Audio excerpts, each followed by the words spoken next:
Hello, and welcome. The following is something that I found many years ago on the internet, and had posted it onto my spiritual blog.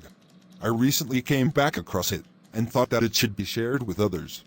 This was originally written by Jon Swanson back on May 9, 2009, and can be found on his blog located at 300wordsaday.com.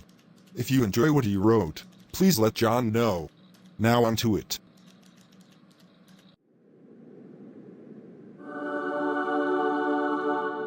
You look sad.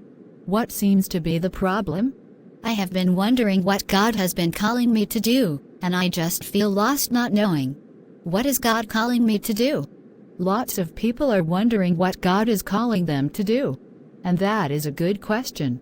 But on the way to the answer, we fill in many answers. So let me suggest some of the things that God did not call you to.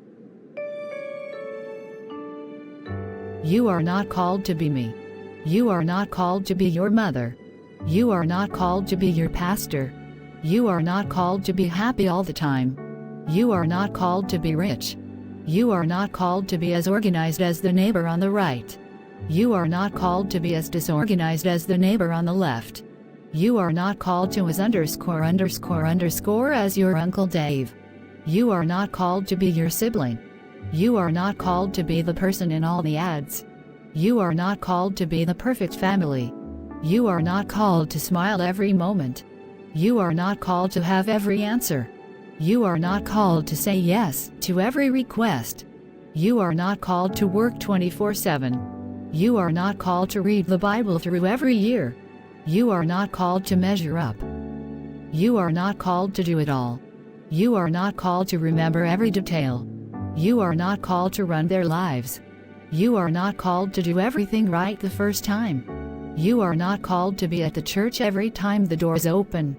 Okay, maybe the custodian is, but other than that, you are not called to stop everything. You are not called to save the world. That was covered. That's why we are called to follow him, a step at a time. And that feeling of relief? You are called to that. Thank you, as I needed to hear that.